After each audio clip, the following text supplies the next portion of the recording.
Hello from Rocket Lab's Mission Control Centre. We're live with a view of Electron on the pad at Launch Complex 1 in Mahia, New Zealand, for our 30th Electron mission, a dedicated launch for Japanese Earth imaging customer Synspective. My name is Felicity Powell, and I'm so glad you could join us for this landmark mission today. T0 is currently set for 0838 local time, and as this will be an instantaneous launch window, we have just one chance to fly per day. However, if we do need to stand down for any reason, we have plenty of opportunities over the next 13 days as a backup. If Synspective sounds like a familiar name, it's because they're a return customer to Rocket Lab, with today's mission being Synspective's third mission on Electron. We first launched for Synspective at the end of 2020 with the Owl's Night Begins, our 17th mission, a dedicated Electron launch of Synspective's cutting-edge Earth observation satellite, Strix Alpha. And then earlier this year, we launched them again, this time part of a 3-launch series of Synspective's Strix satellites with the Owl's Night continues. The 24th Electron mission was also the first launch from Pad B at Launch Complex 1, which we'll be launching from again this morning. Operating 2 pads at Launch Complex 1 doubles our launch capacity and eliminates pad recycle time, since we can switch between pads, enabling back-to-back missions like our recent missions for the NRO. Today's mission is called The Owl Spreads Its Wings, and it's carrying Strix 1, Synspective's first commercial SAR satellite. The owl is a symbol of wisdom and luck in many cultures, including Japan. Owls also have binocular eyes, much like we do, which gives them excellent visual acuity to judge height and distances. They have extraordinary night vision and the ability to see small details from far away. Barn owls of the Strix genus can also use their asymmetric ears to hunt using sound. In a similar way, the synthetic aperture radar technology on Synspective's satellites, known by the acronym SAR, uses the echo of radio waves to create 2- and 3-dimensional images with millimeter-level resolution of the Earth's surface. Because the technology does not rely on visual electromagnetic wavelengths, it can produce these high-resolution images regardless of cloud cover or daylight. This resilience makes the Strix satellites ideal for complex tasks such as disaster response in all conditions, monitoring flooding and inclement weather systems, urban development and planning, and construction and infrastructure monitoring. Let's learn more about Synspective.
today's mission isn't the last time we'll see the Owl taking flight from Launch Complex 1, with another Synspective mission already booked for next year. Now we're coming up on the T-minus 12-minute poll when our operators will run through the go, no-go calls with the launch director. Let's listen in to Mission Control to wait for the call.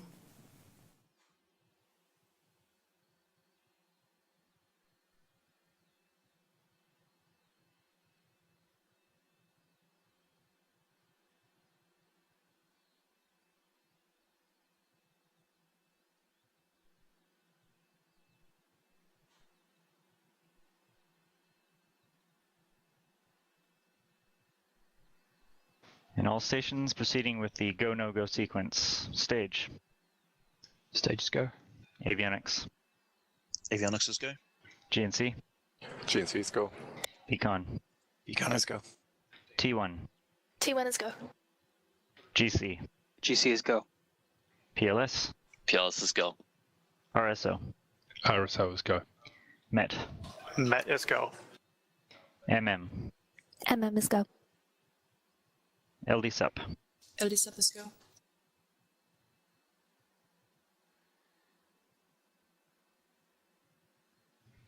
Okay, that is the go, no-go sequence complete. We are T-minus 11 minutes and 16 seconds and counting.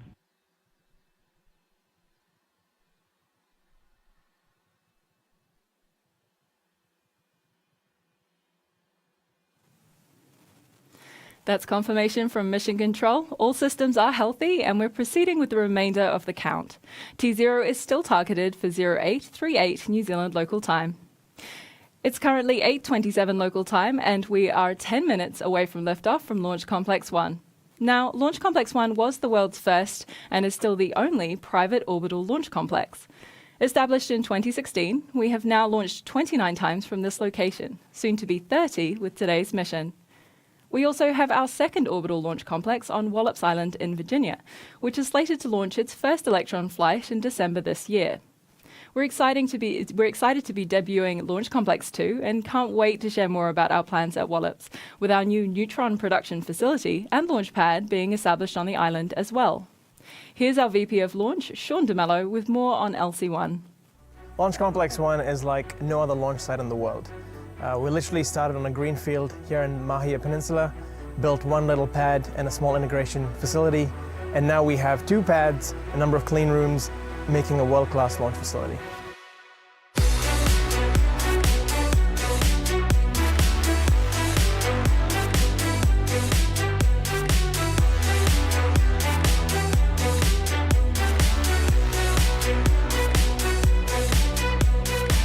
We created a launch complex that was capable of launching once every 72 hours to a range of inclinations, right from mid-inclination, about 30 degrees, all the way to sun-synchronous orbit, all from Launch Complex 1. So with Pad B, we took a lot of the design from our original Pad A and made some small improvements to make our operation that much more efficient. We use the same integration facility, the same rocket runway, with our final infrastructure all placed in a concrete pad no more bigger than a tennis court. With 2 launch pads, we have doubled our capacity and reached ultimate launch flexibility. This means when a customer needs us, we've got a pad ready. From LC1, we've flown over 100 satellites to date, all supporting everything from climate science through to international logistics, maritime surveillance, to the moon and beyond.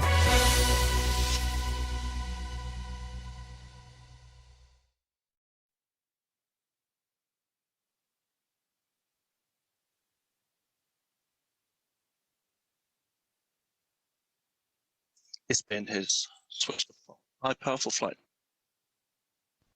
Stage LD mission. LD stage. Proceed with sequence 57, the stage terminal checks. Proceeding with sequence 57.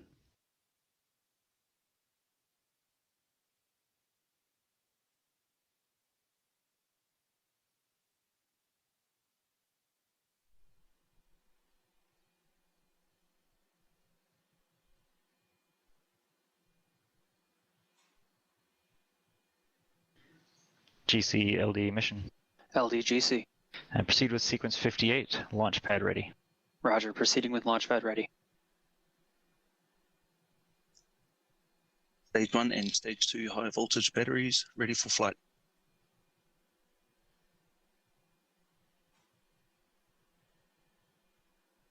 All engine blips are nominal, all engines are ready.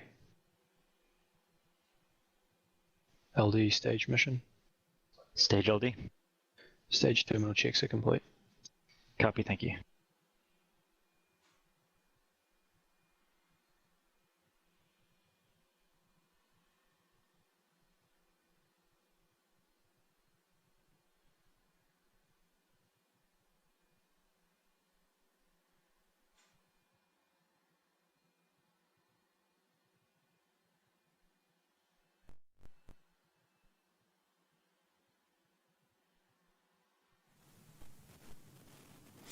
As we prepare for launch, we're checking off a few more achievements for the year. 2022 has already been packed full of milestones. Our first launch from Pad B in February, our first helicopter catch recovery mission there and back again in April, and the success of the capstone mission to the moon for NASA, the first step in the Artemis program in July. Today's mission is also a landmark for our Electron program, including the 300th Rutherford engine we've flown to space and the 150th satellite delivered to orbit.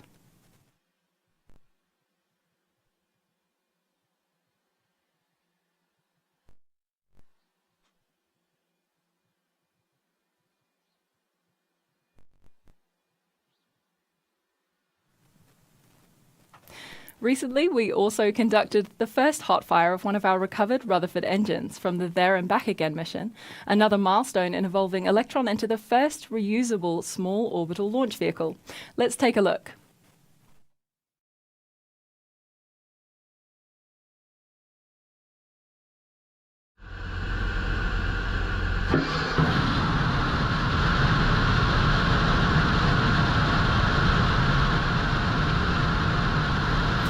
The movement of that engine is just part of our nominal test profile. With this milestone now complete, the next recovery mission is coming up later this year, and yes, we are bringing back the helicopter. So stay tuned for more details on that mission. We can't wait to share. Speaking of milestone achievements, earlier this year, Rocket Lab held a groundbreaking ceremony for our new Neutron production complex and launch pad, which, as mentioned before, will be in Wallops Island, Virginia.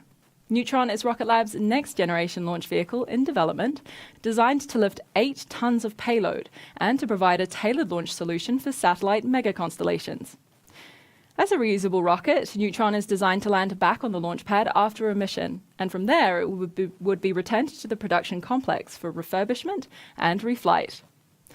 While today's mission will lift off from Launch Complex 1, we'll soon be seeing a different view as we prepare for our first mission from LC-2 in Virginia.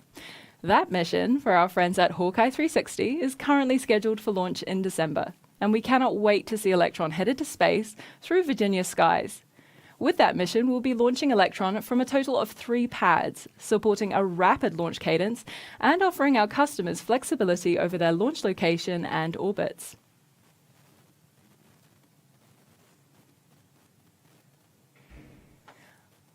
We are now moving towards the final stages of liftoff with T-minus 4 minutes remaining on the clock. At T-minus 2 minutes, Electron moves into terminal count, and the rocket's flight computers take over the countdown.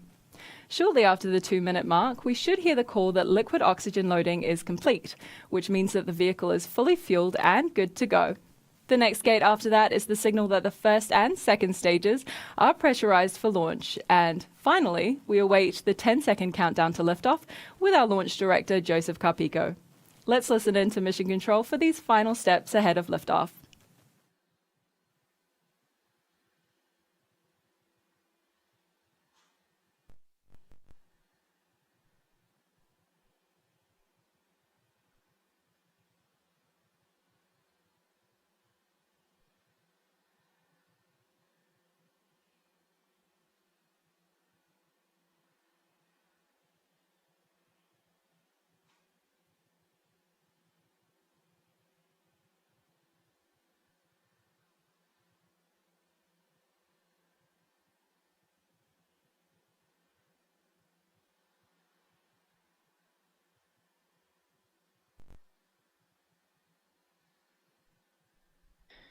It's LD to all stations on mission. From now on, there should be no red flags on your critical LCCs.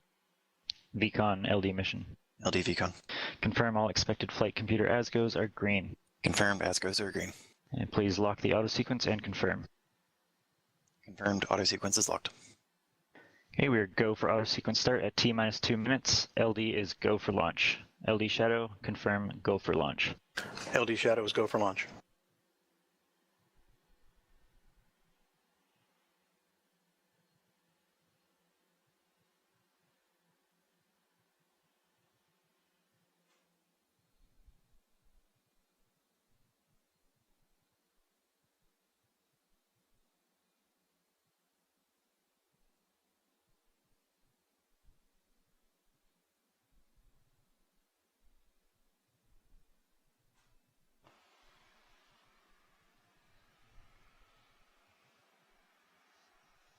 The vehicle is switched to internal power. All ground power disabled. Vehicle is fully on internal power. AFT is green and enabled for flight.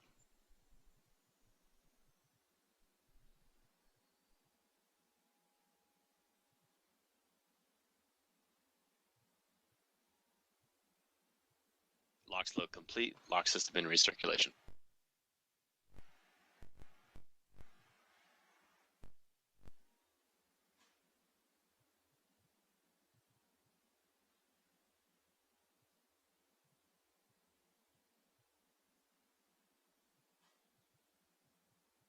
All helium anti-geysering disabled.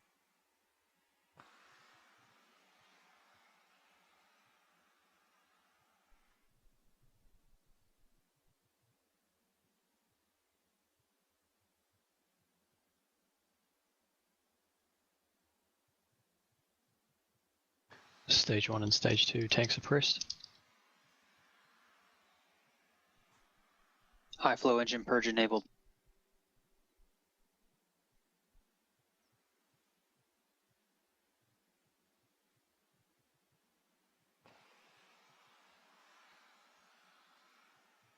Water deluge is activated.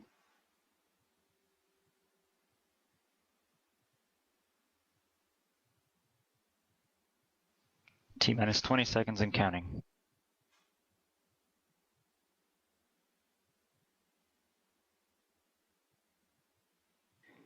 Ten, 9, 8, 7, 6, 5, 4, 3, 2, 1.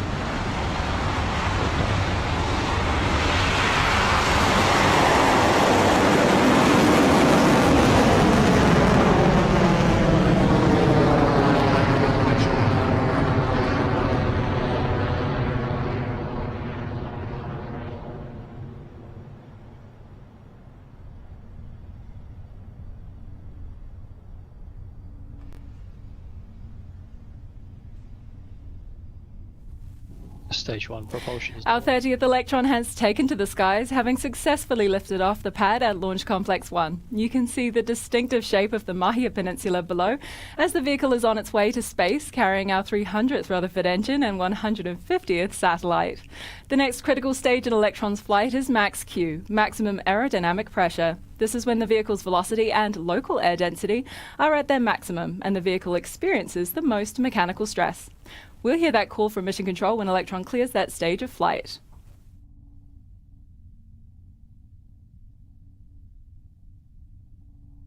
Cleared max Q.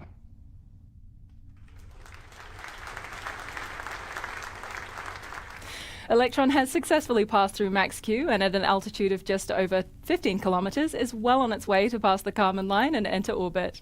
The 9 sea-level Rutherford engines on the first stage are operating nominally, and we are approaching the next series of events in the mission. The first step after Max Q is MECO, or main engine cutoff, when those first 9 engines throttle down before shutting off completely. This slows the vehicle marginally before the first stage separates from the vehicle. Once this is complete, the second stage space-optimized Rutherford engine ignites to take the payload and kick stage the rest of the way into orbit. These 3 events happen in quick succession, so keep an eye out and listen in for the call from Mission Control. MECO in roughly 30 seconds.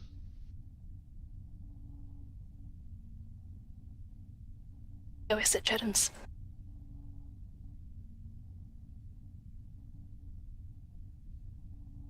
15 seconds to MECO.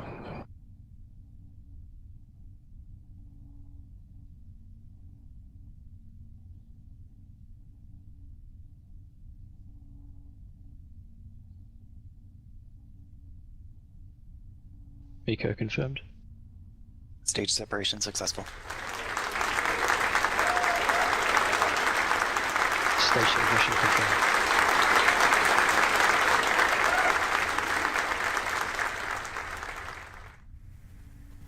Done, done, and done. With that, we've confirmed MECO, stage separation, and ignition of the space-optimized Rutherford engine on the second stage.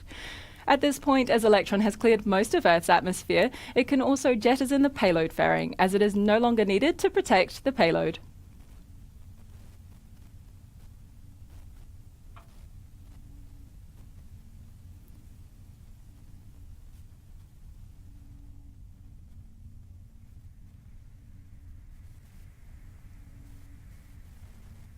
You can see it there on your screens. Electron's fairing has now been ejected, with the two pieces falling away. Electron's second stage is continuing nominally on its way to orbit, carrying its inspective payload, which is now exposed in preparation of deployment. The vehicle is currently reaching speeds of more than 8,000 kilometers per hour and at an altitude of 131 kilometers.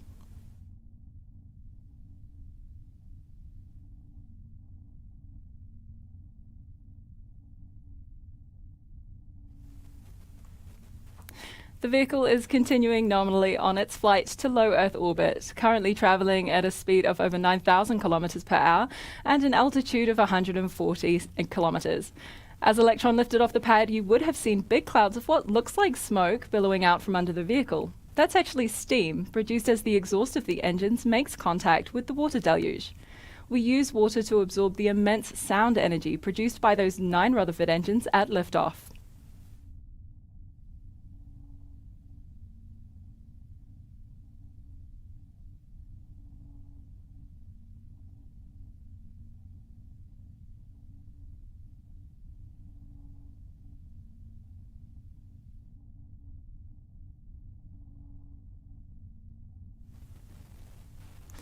We're now almost 5 minutes into the mission for the Owl spreads its wings, our Electron flight for Synspective.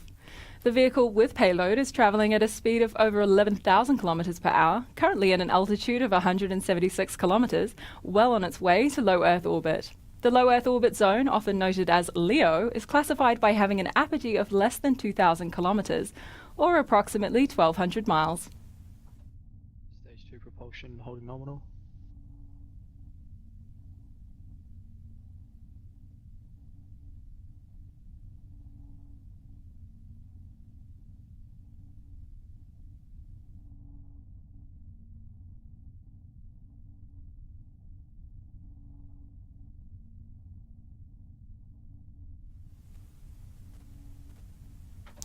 Next up is a step we refer to as the battery hot swap.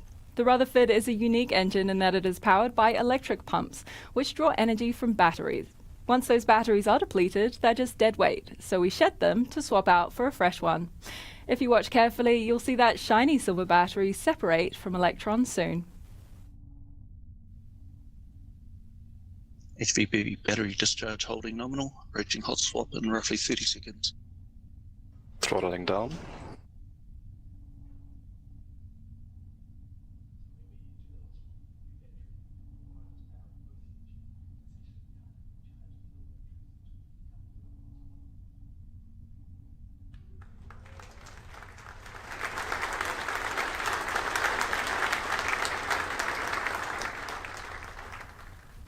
You might have seen it there. Battery hot swap has been successfully completed, and a new battery is powering the second stage onto orbit.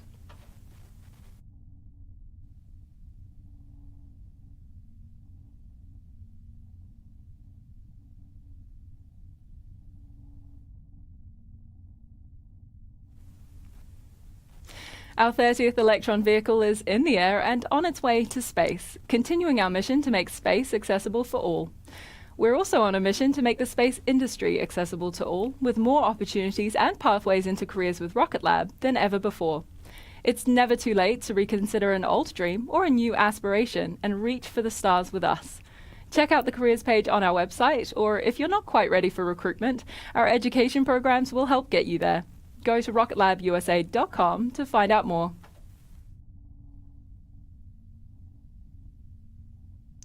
HVB battery discharge holding nominal.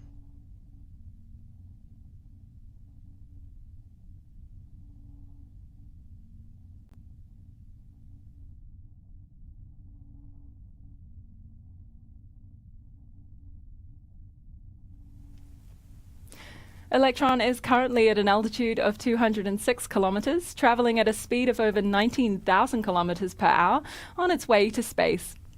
While this particular mission is not a recovery mission, our recovery program is progressing at speed, with the first test of a recovered Rutherford engine just 2 weeks ago, and it was a roaring success. We're looking forward to the next 30-minute missions and beyond, perhaps even flying fully reusable hardware to improve sustainability and value for our customers.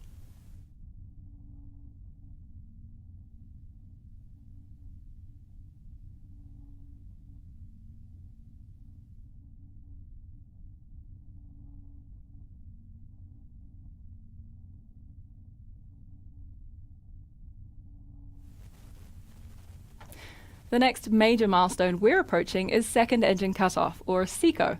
Just like MECO, our space-optimized Rutherford engine on the second stage will throttle down ahead of separation from the kick stage, which takes the payload to exactly where it needs to go.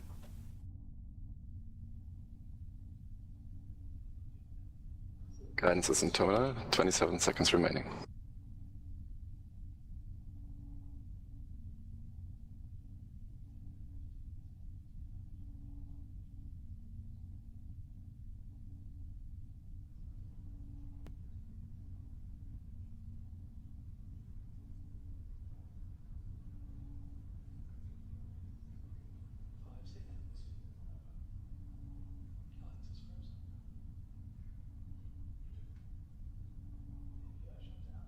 SECO confirmed.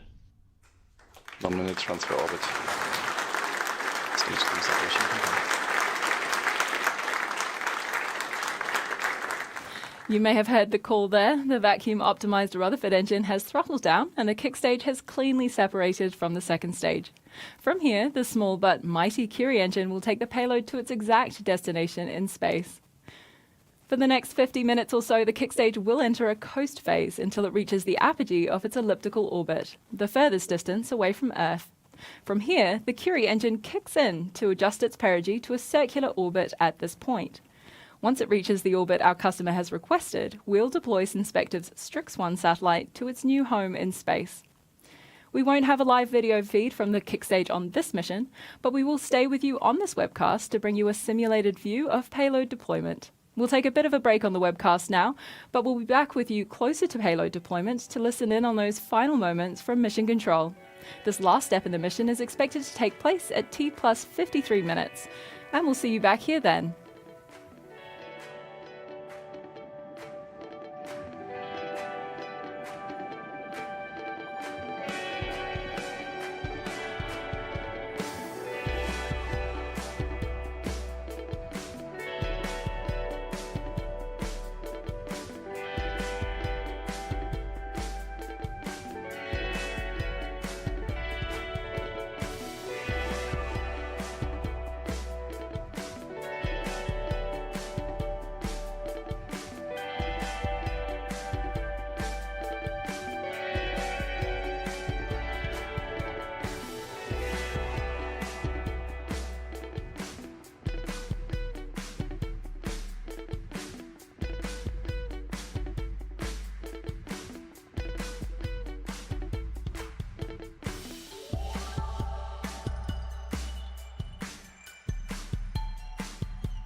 Welcome back to the webcast of Rocket Lab's 30th Electron mission, The Owl Spreads Its Wings. If you're just joining us, today's launch included a successful on-time liftoff at 0838 New Zealand local time, or 2038 UTC. The Curie engine on the kick stage is completing the burn to circularize its orbit, with Synspective's Strix-1 satellite on board. Once this maneuver is complete, we can deploy the satellite to its new home in space.